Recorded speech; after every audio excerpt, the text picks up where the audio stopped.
धुंधकारी के निमित्त पिंडदान कीजिए।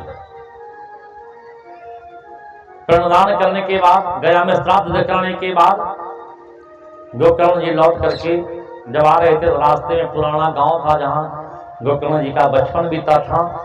याद आया कि चलो बरसों बीत गया, गांव नहीं गए हैं, घर नहीं गए हैं, आज चले देखे। तो रात्रि के अंधकार में गोकर्ण जी महाराज जब अपने गांव में प्रवेश किए, अपने पुराने घर में गए, टूटी फूटी झोपड़ी, टूटा हुआ खाट एक पड़ा हुआ था और तो कोई घर में था नहीं। एक चारपाई पड़ी थी, उस चारपाई पे गोकर्ण जी लेट गए। जब लेट जाते हैं गोकर्ण जी तो सामने कुछ दिखाई पड़ता है। गोकर्ण जी ध्यान से देखने लगते हैं कि भाई ये क्या दिख रहा है। तो गोकर्ण जी ने देखा कि कोई प्रेत आत्मा, कोई प्रेत पृथक पृथक रूप धारण करके, कभी हाथी के रूप में, कभी भेड़े के रूप में, कभी इंद्र के रूप में, कभी अग्नि के रूप में, कभी भैंसे के रूप में सामने आ रहा। शक्रदमेक शक्रदहस्ति शक्तिश्च पुरुषो भव। शक्रद इंद्र शक्तिश्चाग्नि शक्तिश्च महेशो भव। जब अनेक रूप में किसी प्रेत को सामने आते हुए गोकर्ण जी देखे तो गोकर्ण जी ने पूछा कि भाई कौन हो तुम, जो विविध रूप धारण करके मेरे सामने आ रहे हो और मुझे डराने का प्रयास कर रहे हो, आखिर तुम हो कौन?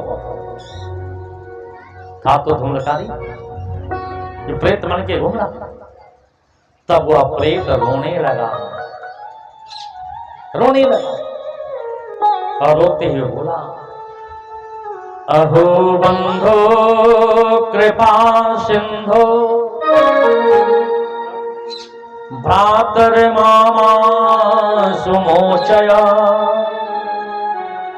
अहो बंधो, हे मेरे भाई गोकर्ण, मैं धुंधकारी हूं, धुंधकारी।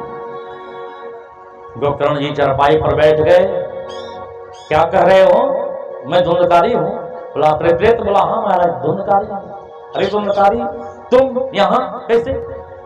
अरे तुम्हारे निमित्त हम गया में श्राद्ध किए, गया में पिंडदान करके आए, फिर तुम यहां?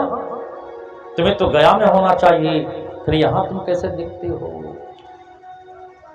धुंधकारी बोला मेरे भैया गोकर्ण, स्वकीय